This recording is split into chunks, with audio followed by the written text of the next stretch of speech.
വാ കട.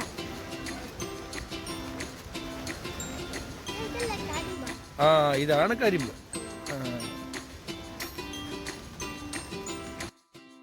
Hello hi നമസ്കാരം, ഗിരീഷാണേ. ഞാനിപ്പോൾ ഉള്ളത് വള്ളിക്കോട്ടാണ്. വള്ളിക്കോട് ശർക്കര കേട്ടിട്ടുണ്ടോ? വള്ളിക്കോട് ശർക്കരയുടെ വിശേഷങ്ങളുമായിട്ടാണ്.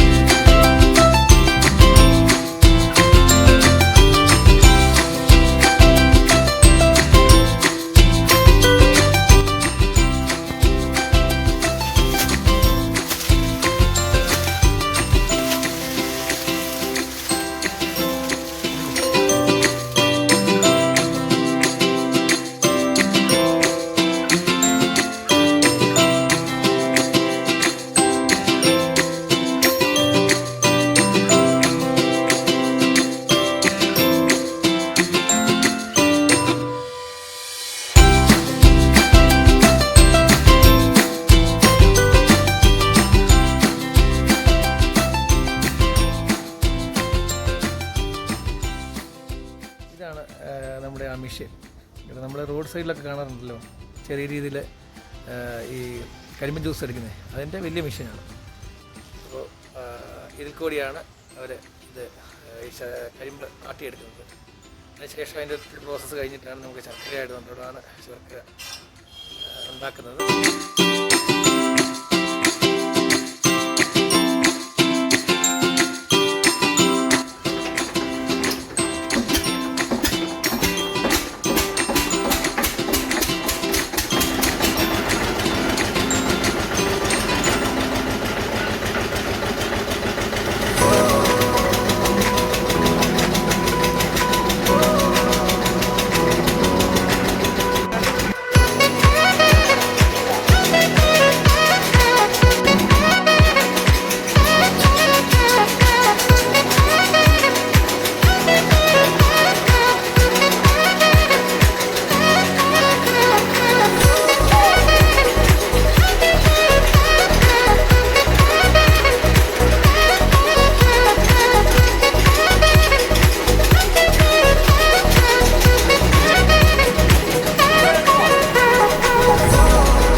ഇതേടാ നമ്മുടെ ഈ ശർക്കരയുടെ പ്രത്യേകത എന്തുവാ?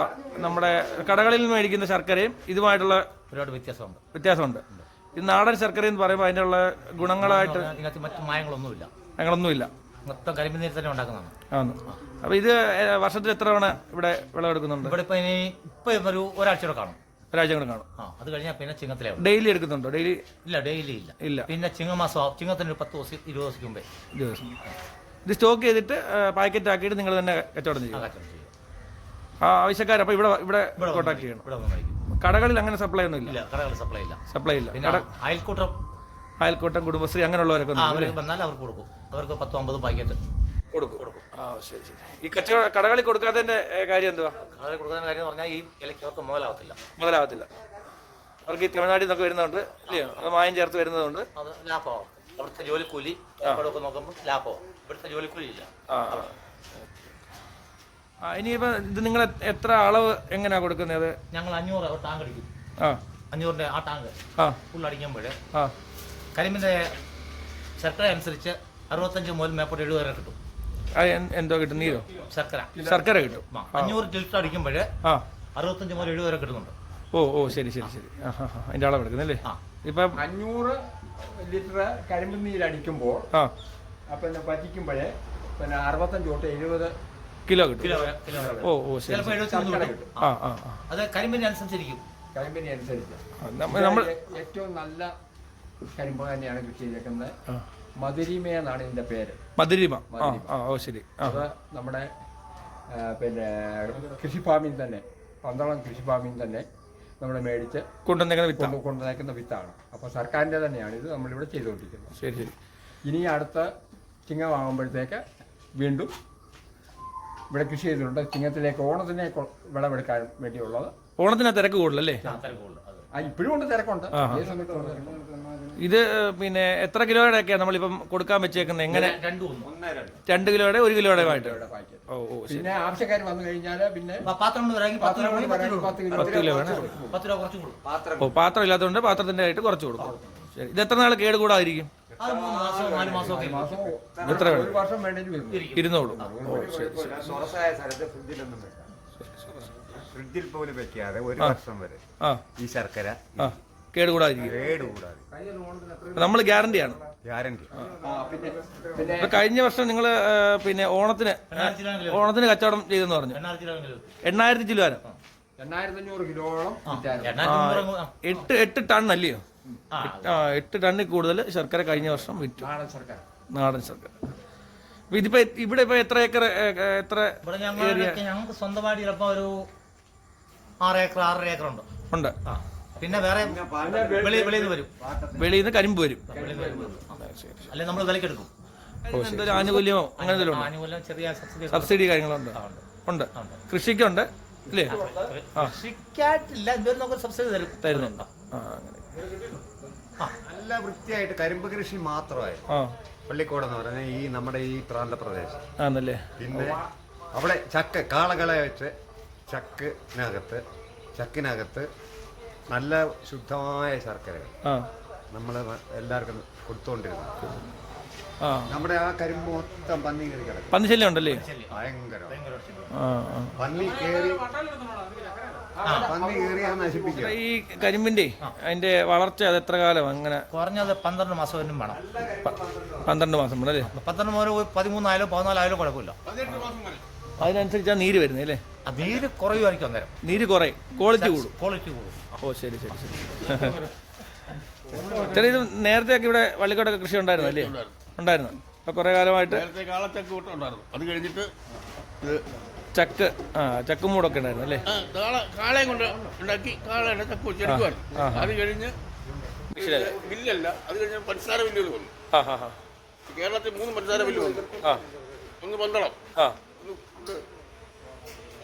പുളിക്കീട്, ഒന്ന് പിന്നെ പാലക്കാട്.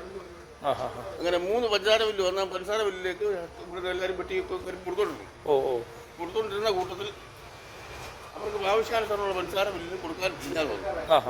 ശർക്കര ഉണ്ടാക്കുന്ന പരിപാടി എന്നാലും ചെറിയ ബില്ലുകൾ ഇവിടെ തുടങ്ങി. ചെറിയ ബില്ലിലൊക്കെ ഇത് കൊടുത്തു കുറേയൊക്കെ എല്ലാവരും ആടിക്കൊണ്ടിരുന്നു. ബില്ലുക മറ്റു പഞ്ചസാരയ്ക്ക് കൊടുക്കാനുള്ള സാധനം ഉൽപ്പാദിപ്പിക്കാൻ നമ്മളെ കൂടെ കഴിയാവും. ചിലവ് കൂടി. ശരി. ചിലവ് കൂടിക്കഴിഞ്ഞപ്പം ജോലിക്കൂലി കൂടി കഴിഞ്ഞപ്പോൾ ഇത് വിൽക്കാനും കൊടുക്കാനും ഒക്കെ ആവുന്നു. അങ്ങനെ വന്നിട്ട് മറ്റേ ബില്ല് വന്നു. മറ്റേ ബില്ല് പറഞ്ഞു വന്നപ്പം പട്ടംമേടി ശർക്കരയും കുറേ ശർക്കര എവിടെ നിന്ന് വരാൻ തുടങ്ങി? തമിഴ്നാട്ടിലെ പിന്നെ ശർക്കര എന്ന് പറഞ്ഞ ക്വാളിറ്റി കുറഞ്ഞ ശർക്കര വന്നു. ക്വാളിറ്റി കുറഞ്ഞ ശർക്കര വന്നു. ഇപ്പോഴും ക്വാളിറ്റി കുറഞ്ഞ ശർക്കര കിട്ടും. ആ ക്വാളിറ്റി കുറഞ്ഞ ശർക്കര വന്നതോടുകൂടി ഇവിടുത്തെ പരിപാടികളെല്ലാം നിന്നുപോയി. ഇപ്പം വീണ്ടും ഒരു 3-4 വർഷം കൊണ്ട് തുടങ്ങി വരുന്നു. അപ്പം ക്വാളിറ്റി അനുസരിച്ച് ആൾക്കാർ വാങ്ങിക്കാനുള്ളത് കൊണ്ടാണ് പറ്റുന്നത്. ഇപ്പം വില ഇപ്പം മറ്റുള്ളതിനെക്കാട്ട് വില കൂടുതലാണ്. എങ്കിലേ ഇവിടെ മുതലാവും. ഇന്നത്തെ മുതലാവത്തില്ല. കടകളിൽ കിട്ടുന്ന വിലക്ക് നമുക്ക് കൊടുക്കാൻ പറ്റത്തില്ല.